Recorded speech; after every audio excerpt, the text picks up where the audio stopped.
IVM.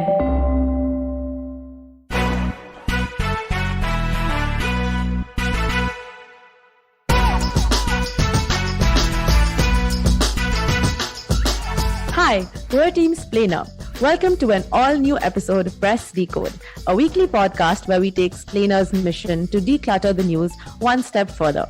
We take the biggest, most interesting news stories of the week and break them down so you don't have to struggle with insane news pollution. Check out our newsletter for more stories and follow us at Splainer to keep up with all the fun things we plan for our Explainer fam. So sit back, relax, and don't let the news give you the blues.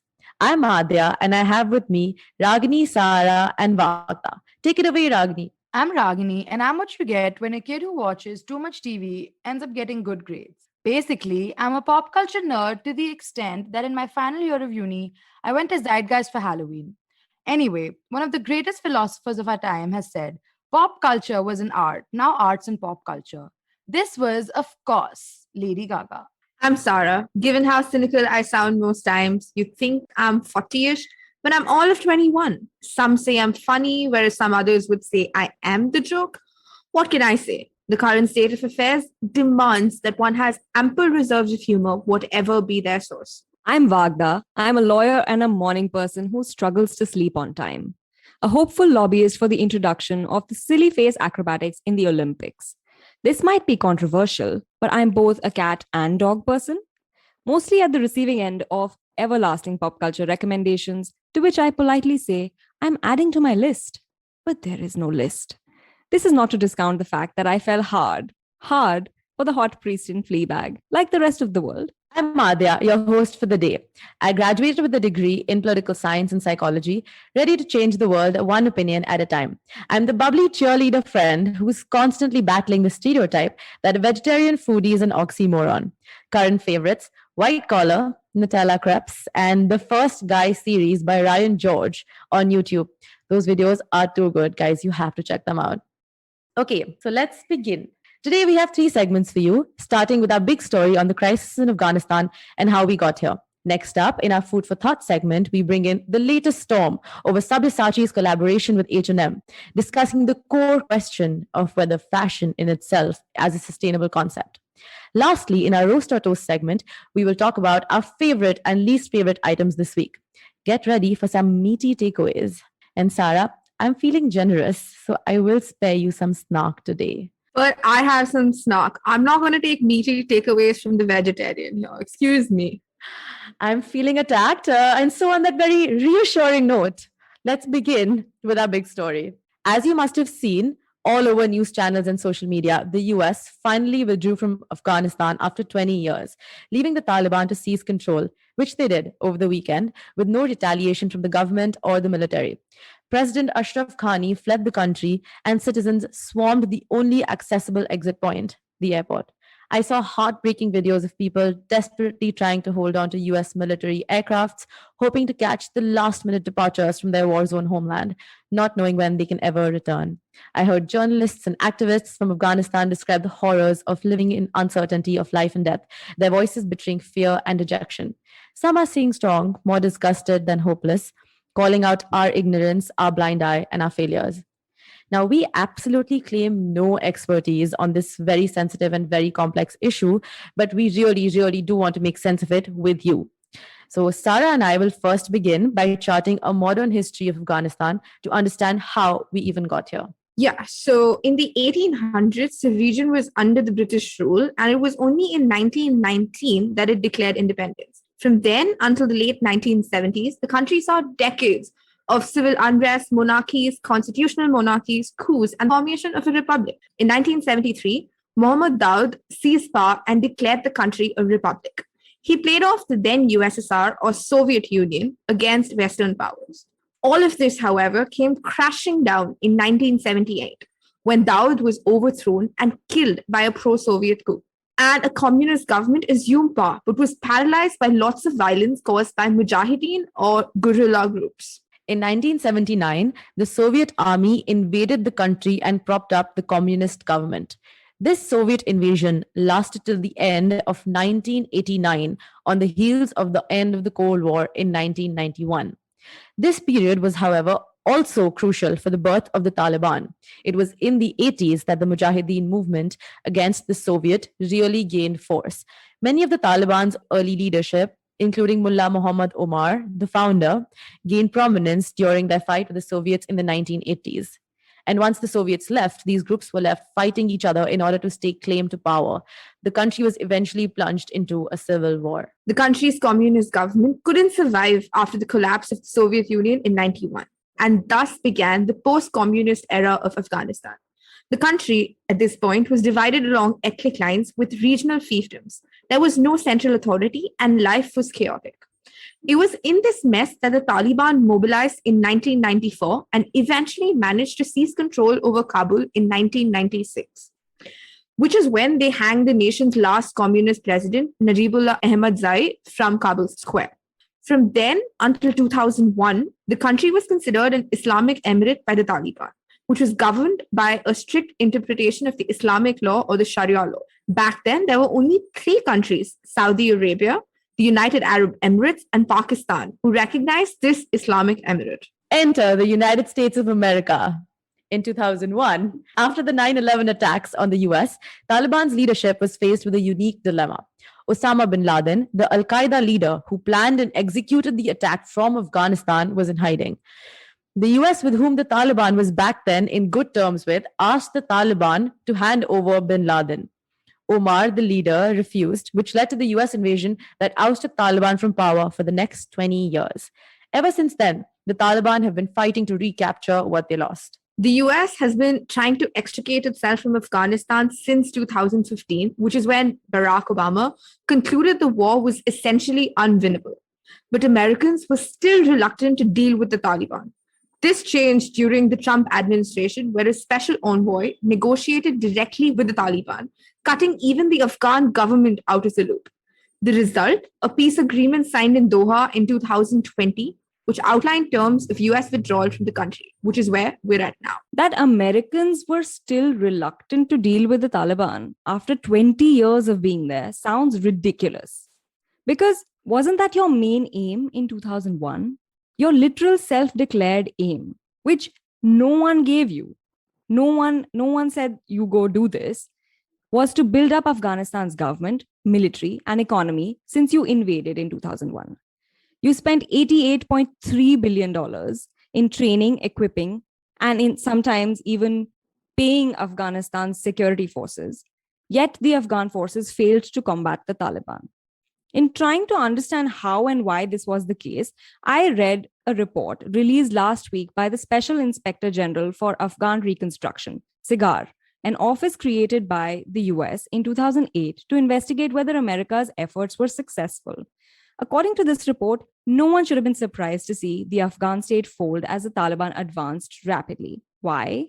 Quoted in that report, a former national security advisor to the US said that the US does not have a post-conflict stabilization model that works.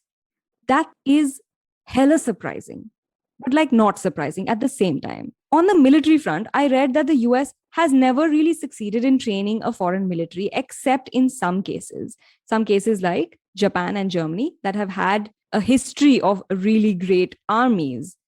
So other than those 2 cases, US has never really succeeded in training a foreign military. Why? Because they don't know how to train their counterparts in significantly different social and political conditions. They try to train a Western army instead of figuring out the strengths of the Afghans or whichever other foreign military they are trying to train. You have to consider what their strategies are as a fighting people and then build on that. Also, that they're consistently shifting their strategy. Like every time the US president would change, or maybe even the person in charge of training in the US military would change. With every new guy came in a new way in which they were being trained. So that's primarily why the military failed. On the government front, the spending was just $36 billion for governance and development. Both diplomatic and developmental agencies were underfunded. Yeah, wow. Did you say $36 billion? Wasn't the amount for the army like nearly double or triple?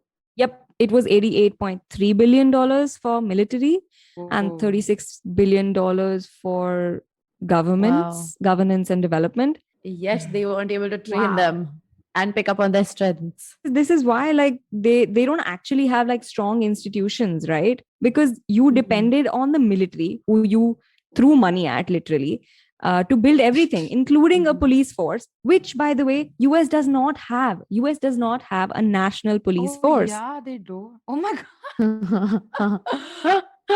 This is some level of confidence, yeah. Yeah, it is. There is a retired US Army colonel who wrote in the Atlantic that he has zero law enforcement experience, and neither does most of the US military, aside from some National Guard or reserve troops. But he oversaw thousands of police in Iraq, and in Afghanistan he led a task force that vetted, selected, and fielded nearly 3,000 local police. Whoa. That's insane. So this is a person with zero law enforcement experience building a police force in Afghanistan and Iraq.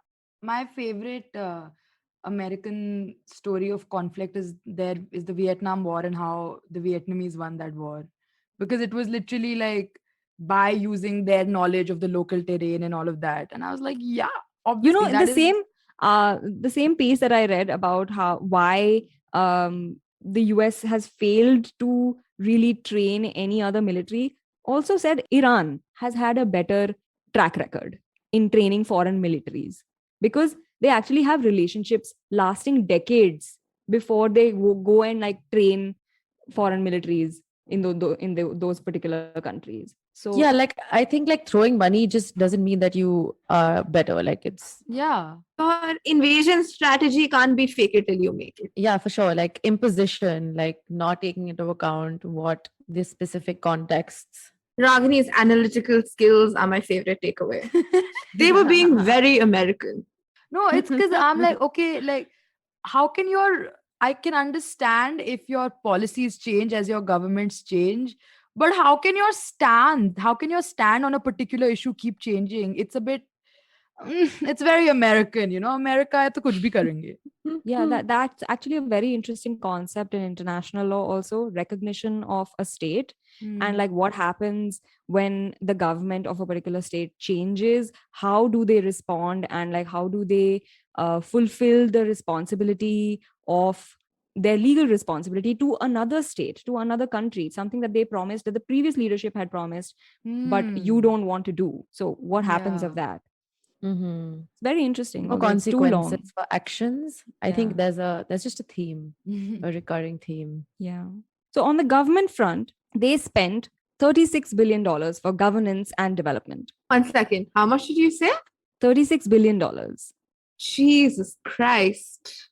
But military spending was 88.3 billion. Of course. I mean, they should have probably built both together, right? First of all, That's they didn't do a good insane. job in military either, right? But we need strong institutions to build good governance. Both diplomatic and developmental agencies were underfunded and held to a higher level of accountability than the military. This when the military is being leaned on to figure out everything, literally everything. You can't have the military build institutions, right? It is it is Mhm. an institution itself. It cannot be building other institutions. But that's what we Mhm. had, including the military was responsible for building a police force. And this is when the US does not have a national police force on their own. So they don't actually know what it should do or what it's supposed to be like. You know, a retired US Army colonel wrote in the Atlantic that he oversaw thousands of police in Iraq. And in Afghanistan, he led a task force that, I'm quoting here, vetted, selected, and fielded nearly 3,000 local police while supporting Afghan National Police with warrant based targeting of insurgents. And he also said, and I'm quoting here again, I should make it clear that I have zero law enforcement experience, nor does most of the US military, aside from some National Guard or reserve troops. Yeah, because that absolves you of all responsibility. It's like I'm Yeah. telling you I don't have experience, but if you're still gonna make me do this, that's on you. Guys, we started our podcast today by saying, hey, we're not the experts. But I know it's not comparable. I wanted to say I know that, we're but I not was like, invading countries. I know. But it was just funny in contrast. Yeah, but I was like, we shouldn't be attacking ourselves. So I actually read this very interesting article from 2017, which is called Why is Afghanistan the Graveyard of Empires? And long story short, it's because no foreign power has been able to exert complete control over Afghanistan. So be it Russia, Russia, back then it wasn't Britain, but you know what I mean, like the British Empire. Now, as we can see, America. And one of the main reasons that has been given for this is that demographically, the country is so diverse that centralized rule is almost impossible. So, one very like interesting tidbit that the article mentions is that the closest anyone has come to controlling Afghanistan was actually the Mughals, because they maintained relations with the various tribes that existed in the region instead of trying to conquer it as one big chunk. I'm going to go on a limb and say this is what happens when you try to understand the geography you want to rule, Yeah. as opposed to when you're like, hey, I like this land, coming, BRB. Yeah. Also, I don't know anything about it, but I'm just gonna go with the flow here. Yeah, like that's why my whole like thingy about Americans being, because it's like, how can you go into a foreign land and then not adapt even a little bit, like anyway, that's a personal agenda against America, not for this platform. But I mean, like Vagda said, it's also why they couldn't train any military, because they're like, we don't want to understand you. We're just going to tell you what to do. yeah, like that's my personal agenda, I guess, that it's like you can't blame these failures on the people there and the Afghanistan and basically when you yourself have not really made much of an effort to learn about the people and their ways, right? So Mhm. historically, America's loss in Afghanistan is nothing new, but obviously for the people of the country, this exit is historic because of the ease with which the Taliban was able to take over, right? Like Vagda Mhm. mentioned, what has been happening over there this entire time? Where have all the funds gone if the Taliban literally walked into the capital and took over, right? And again, I think another reason why people think America withdrawing might have been the right decision was because the war was unwinnable. But again, history says otherwise, because the history of Afghanistan goes all the way back to 500 BC, but the Arabs only arrived in the 8th century. And then it took another 200 years for the country to be completely Islamicized. And even then, it took 100 more years for the easternmost parts of the country, of present day Afghanistan, to be invaded by Mahmud of Ghazni. So basically, until the 8th century, Afghanistan was conquered by various Central Asian tribes, be it of the Greeks, the Iranians, nomadic tribes. So they were already pretty ethnically diverse by the time the Arabs arrived, right? Then it took Mhm. another 300 years for Islam to spread all over the country. And even through this period, there were rulers from various ethnic backgrounds. So you have the Mughals, the Mongols, who were also invading and trying to control Afghanistan at various points of time. So what I'm trying to get at is, I fully buy that present day Afghanistani demographic is hella complicated and diverse, because obviously look at the history. Of course it's complicated. Of course it wasn't going to be simple. So with this in mind, I think it's fair to say that America dealing directly with the Taliban was a bad move, because Taliban is a terrorist organization that is in charge of a whole country now. It's so scary. It's like tomorrow if we heard that the KKK just walked into the White House and took over America. It's scary. It's a very scary thought. And I think because of all the politics and all the blah, blah, blah around it, people are kind of tending to undermine just how scary this is. And again, coming back to America, the only reason America got away with this is because they are America, in the sense that pulling a stunt like this, like having a peace treaty with a terrorist organization, I don't even understand how they haven't been called out in like every international forum ever. This is, in the history of international relations, this is going to be one of those things, I feel like, that we're really going to look back at and be like, whoa, what was happening there? True. Why didn't anyone say anything? Yeah. Yeah. Yeah, this is like American dominance, right? Like I've seen so many memes of like the UN just not having a backbone in this instance, because they haven't Where is the UN? said Hello. anything. Okay, so on that uncertain note, we will be right back after a short break. You are listening to Press Decode on the IVM Podcasts Network. Have you ever wondered where the business world is headed? How the ways in which we create, market, and sell to consumers will evolve? Or if we'll ever go back to wearing pants while working? For answers to all of this and more, tune into Advertising is Dead with me, Varun Dugirala. Every Tuesday, as I talk to entrepreneurs, leaders, and change makers from across business, media, marketing, and beyond. You can catch all episodes of Advertising is Dead on the IVM Podcast website, app, or wherever you get your podcast from. Hello and welcome back to Press Decode on the IVM Podcasts Network. We're Team Splainer and make sure you follow @SplainerIn on Instagram and Twitter to keep up with the Splainer fam. Diving into our food for thought segment that we are all really excited about, we are discussing the latest Sabyasachi and H&M collab that inspired some fiery takes and even better memes. So we all know Sabyasachi as our go-to teenage dream lehenga designer, like ladke ka pata nahi, but lehenga Sabyasachi hoga. It's like the right blend of like Indian sanskari and Indian scandalous, which is only allowed on your wedding day, really. Anyway, so after establishing generations of fangirls, Mr. Sabya decided it was time to test new waters, leading to a brand collaboration that we really did not see coming. The slow fashion mogul got with the fast fashion and trendy H&M as the world held its breath.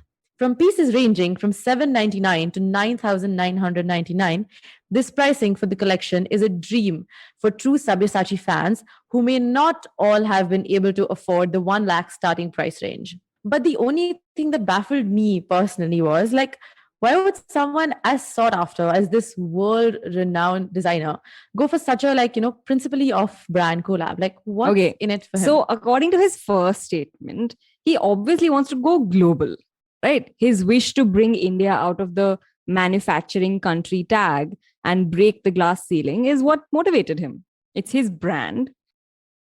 It's his business. And this is just a way to grow bigger. Does the world know Sabyasachi like they do Louis Vuitton? No. No. Yeah. But he wants to take it there. So knowing H&M has 4,000 stores worldwide, it's obviously a great in terms of reach. And that they do this collab capsule every year with big designers like Versace and Karl Lagerfeld. It's the best way to expand your market outside of India. And like all big designers, he thrives on the market of aspirational high fashion enthusiasts. Ooh, wait, is this like a lesson from Emily in Paris?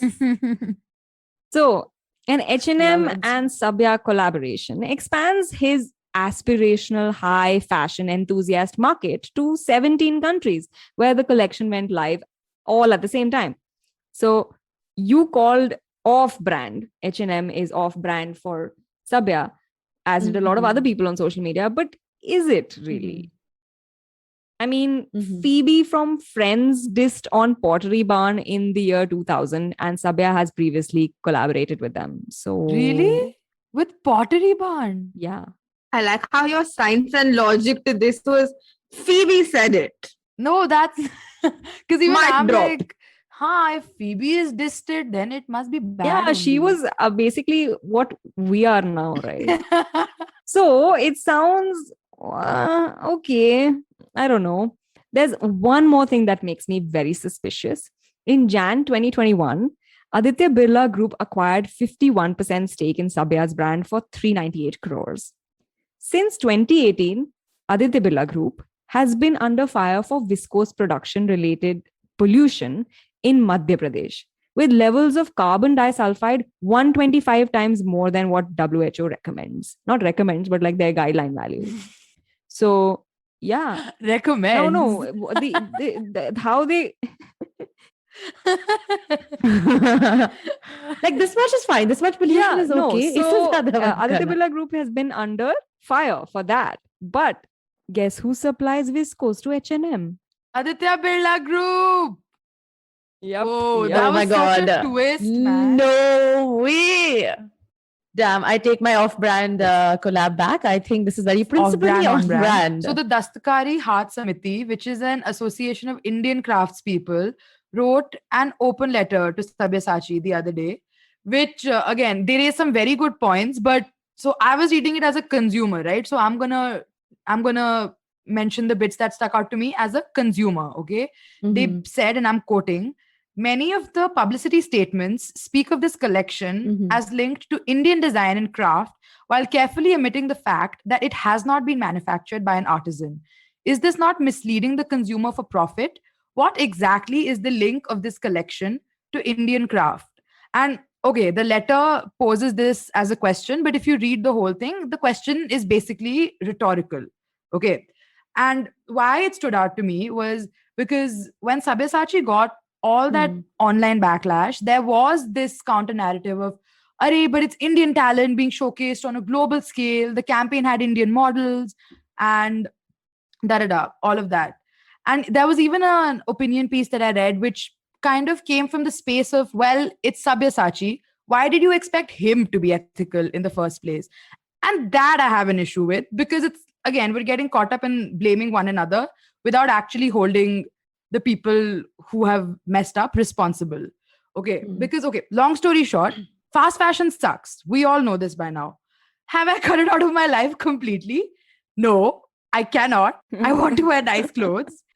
Okay. And don't even get me started on like sustainable brands and stuff, because I'm sorry, if you're selling like plain black pants for 10,000 bucks, that's not an alternative.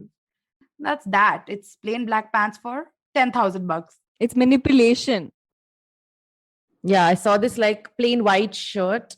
I saw a plain white shirt with like tiny dumroos for 4,200 or something. Yeah. And I was like, I'm not about to buy Yes. shirts like for 4,000 bucks. Even if I did, I every- don't know if I would be able to spend that much money on one item of clothing. I don't know. I'm not a fashion enthusiast. Let's not go into that. But anyway, fast fashion then, sadly, is just, it's another one of those evils of capitalism that we've learned to coexist with, right? But when a designer like Sabyasachi, who's built his career by speaking about slow fashion, the need to rely on our craft, and even justified his own lavish over-the-top collections by posing them as, in opposition to Western minimalist culture. Yeah. He said that? Yeah, no, I swear. Yeah, Oh, I like that. That makes so much sense. Like I didn't clock it in earlier, but it I'm actually makes so literally much sense. quoting him. He literally has said this verbatim. If you just The idea of luxury comes from a point of authority, not subjugation. What? Whatever that means. Whatever you want to take away from that. Whatever that means. But Yeah, Power this is why moves. I don't understand fashion. We don't understand fashion. We don't understand art. No. Talk about yourself. I understand art. Oh, sorry. I don't understand art. Oh my God. Yeah. But yeah, I guess like my issue is that when someone like Sabyasachi collabs with H&M, I do think it's fair to call him out, because you can't be standing for one thing in your whole career and then just being like, actually, let's collab with H&M. Yeah, I'm okay with like calling him out till the time you don't cancel him, Like I'm okay. You can call him out, but I agree. Like because I mean, he's all. Why do we like? No. See, Anyway. anything that happens on Twitter is very limited in terms of nuance. So obviously the cancellation was a bit excessive, but that's why I'm saying I think the cancellation was excessive, but the calling out was legitimate. I do think he deserved to be called out. My Twitter habits didn't have to be called out. Thank you very much. I am nuanced. I think who needs real appreciation We support is you, Sarah. Modi government, because all of the practice that they gave us for Cowin portal led to people actually getting their Sabya That's H&M. true. It did sell out. It sold you out in know. hours, We can man. talk as much as we Gazda, want about I'm right so- or wrong. Sarah's jaw fell. She just You made a connection with my fave man before I did? Aww. Adorable. Anyway, I'm back with the hot takes. Don't get me wrong. Yeah, I 100% believe that yes, fast fashion sucks, as Ragini succinctly put it. But can fashion ever truly be sustainable? Okay, I know the facts. Globally, the industry as a whole accounts for around 10% of carbon emissions, 20% wastewater. But the entire point of the industry is based on a pace of change. So it doesn't matter if a Sabyasachi says, I'm making products that are like your dadi handing you heirloom saris, or H&M has a hot new collection every season. They're both pushing consumers to buy their latest products. One just makes you feel a lot better than the other, while also making you shell out a lot more from your pocket. So Sure, now you can say, well, this is where ethical production comes into play, fair wages, environmentally friendly practices, etc. And yes, to a fair extent, I agree with you. But calling out Sabyasachi comes with the assumption that a luxury brand like his engages in ethical practices alone, which, to be fair, we don't know much about. I looked it up and found no transparency whatsoever about designer craftsmen sharing marbles in the company. And based on what Wagner said about the other Birla stake and the viscose controversy, there isn't much of a high pedestal the company can really stand on. I think there's a lot of transparency problems in the country. Not calling anyone out, really. I'm so proud of y'all. Just If we're talking of learning from you. Sabyasachi, I'm just thinking like if you go to a wedding where the bride is wearing a Sabyasachi lehenga, the wedding, I have a feeling, is going to be anything but sustainable. So it's just like, Thank you. That is an extremely valid point. Oh, you know, yeah. you know what I mean? Yes. Exactly. I know the exact wedding you're talking about at this point. We've Yeah. all been to one. Exactly. So, precisely where I come in. Why then do we hold a luxury brand to a higher standard and expect better than collaborating with brands like H&M that are known for their exploitative practices? And worse still, we take it a step further and squarely pin the burden of ethical consumption on consumers, who, like Ragini said, they can't always afford the insane cost of sustainable products. I am not paying $1,000 for those plain backpacks. 10,000. Sorry, 10,000. Sorry, I'm just used to paying 1,000. Basically, it boils down to if fashion and consumption are inherently unsustainable, then why do we guilt trip some while handing out free passes to others? Challenge instead, in my opinion, should be in finding a systemic and ethical approach to embrace the culture of consumption. One that will use new technology and business models to at least reduce the harm caused. With this, we come to the end of this segment. You are listening to Press Decode on the IVM Podcasts Network. Hey, it's been another great week on the IVM Podcast Network. On Speakeasy, get a glimpse into the startup world, uncover interesting revelations about gaming and healthcare with Vishal Gondal, founder and CEO of Goki, and also host of the Vishal Gondal podcast on the IVM Network. On Aapka Paisa Vaisa, Vikram Shah teaches us how to invest internationally. Aiming for a spot at the Oscars, musician Sahil Bhargav introduces us to his world of animated storytelling on storytellers and storysellers. On Postcards from Nowhere, Utsav has started a new series, The Kashmir Diaries. Here we meet the last rosewater maker of Srinagar. And on The Fighting Goat, the hosts estimate the amount of money spent overall in MMA sports. Do follow us on social media. We're IVM Podcast on Twitter, Facebook, Instagram, and LinkedIn. And remember, if you're enjoying this show or any other show for that matter, please do tell a friend. That's really helpful for us. And finally, we'd like to thank the sponsors on the network this week, Siet Cred, Bank of Baroda, Intuit India, and CoinSwitch Kuber. We really do appreciate the support. Welcome back to Press Decode on the IVM Podcasts Network. It's time for our final segment this week, Roast or Toast. I want Sarah to start us off because I really just want to end us on a positive note. Yay, what a surprise! So, anyway, I once again do have something to shit on. But guys, I'm Malu. I had to. Cotton's Jaipur is this apparel brand based out of Jaipur. And they decided to do their bid for national integration and they launched an Onam collection. And yay, you! I love the idea. So far, so good. Except the ad shows two women wearing white and gold salwars. I'm not even going to get into the fact that they were not your traditional customer. Like, sure, white, gold, you got the colors right. Yay!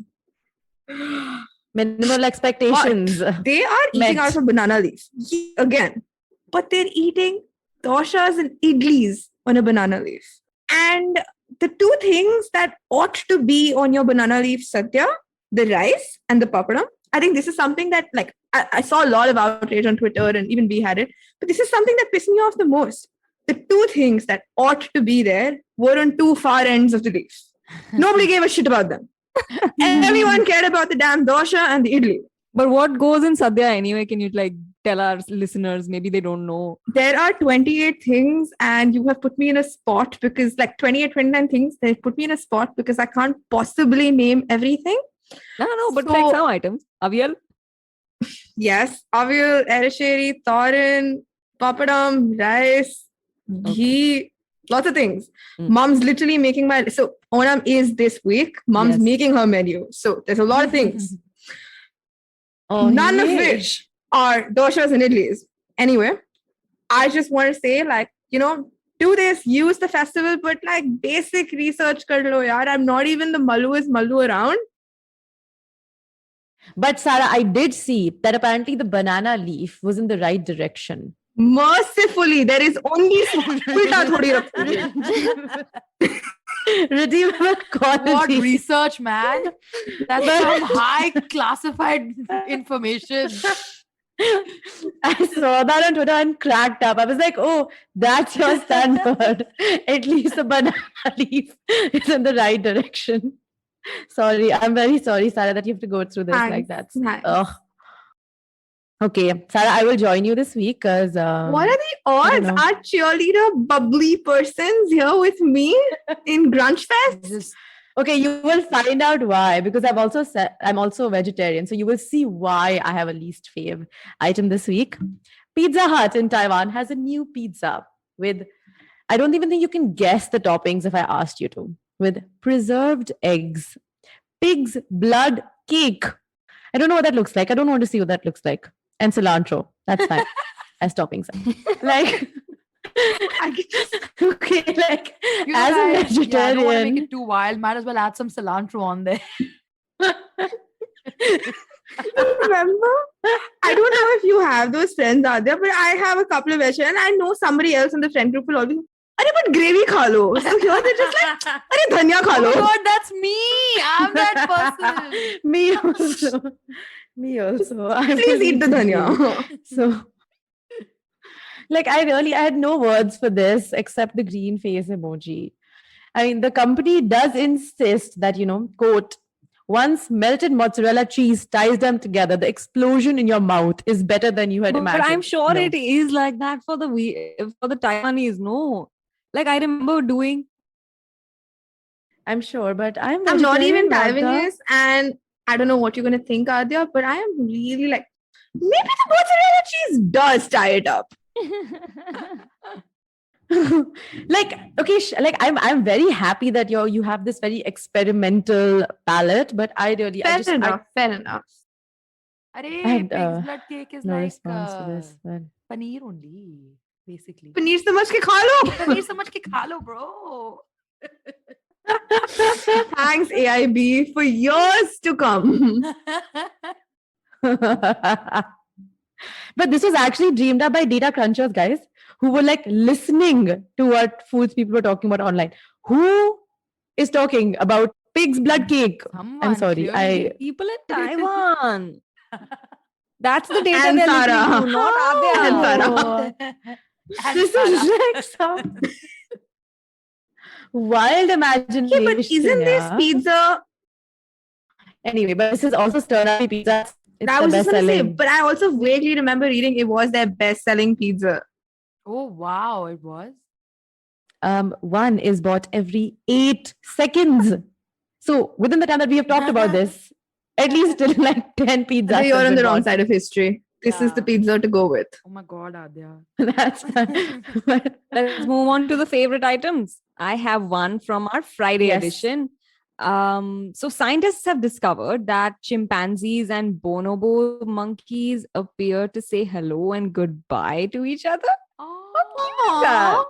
Oh, how cute. It's in the form of like That's so physical cute. contact, like maybe they'll touch each other, or they like hold hands, or they butt Aw. heads, Mm. or they lock gazes, Mm. ooh, like falling in love and all. And also, Mm. they like Mhm. humans, they are not so polite with the people they are better friends with. So Oh, no way. they're just like humans. I feel so close to my ancestors. I think this is really funny. So for anyone who doesn't know, I'm not a very tactile person. And now I know that chimps have more physical intimacy and tactility than Sarah. Same, like I stuck with the theme of cute animals as well because a new study announced the discovery of 2 new species of dinosaurs in China. the names of which I cannot pronounce, but you can check them out in our Tuesday edition. But yeah, Sarah, do you have anything to say about my cute You animals? said cute comment? animals and then I said knew it. dinosaur. I know. Listen, why not? Why not? They're sweet. I mean, only. they have. Guys, cute can have any definition, yeah? Ah. Like, don't limit your idea of cute. Thank you so Don't much. limit your idea of food. I was gonna say, I was like, you can think of pig's blood cake, but you can't think of dinosaurs as being cute. Come That on. backfired. Anyway, Come on. so these new species, they lived 120 to 130 million years ago and were gargantuan herbivores and ranged from 17 meters to 20 meters tall, which So they apparently were makes like, them- they are vegetarians. See, that's cute. They were veggies. That's what I'm saying. Veggies. वो भी पनीर समझ के खा रहे थे. See, this is such a cute, it's the best. They were 17 to 20 meters tall, which makes them as large as blue whales. How is So that imagine- cute? Because they were so large, yet they were just eating plants and stuff. They could have eaten anyone they wanted. Anyone, matlab, any of the other animals. But they were Oh my still eating. God. That's so sweet. I love it. And also, I think it speaks volumes of how humans are the most arrogant animals for no reason. These are 17 to 20 meter tall reptiles, and if they can eat plants, you know. So are you saying that everyone should be vegetarian? Because I'm No, on board I'm with saying that everyone agenda, should be a Ragini. dinosaur. Duh. That makes no Because sense. that's the more likely Yeah, yeah. conclusion from this. Anything Obviously to that's bash what I'm getting. vegetarianism, anything. Cute. On that very hopeful note, guys, that was our show this week.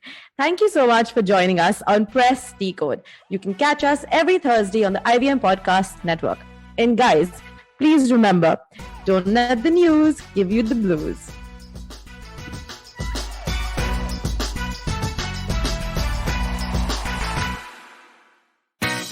Eventually, you'll see the end of your childhood, Get accustomed to womanhood. enjoy the experience of sisterhood, Might get to wifehood or not, choose motherhood, or not.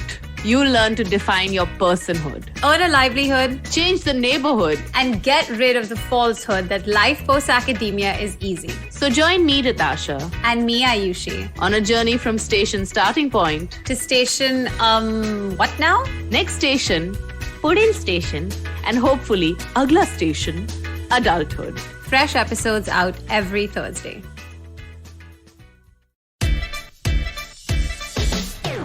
From uncensored and unfiltered chats with the who's who of the entertainment industry, I, Siddharth Kannan, bring your very hardcore chat show called Candid Kannan. Tune in every Friday on the IVM Podcast app or wherever you get your podcasts.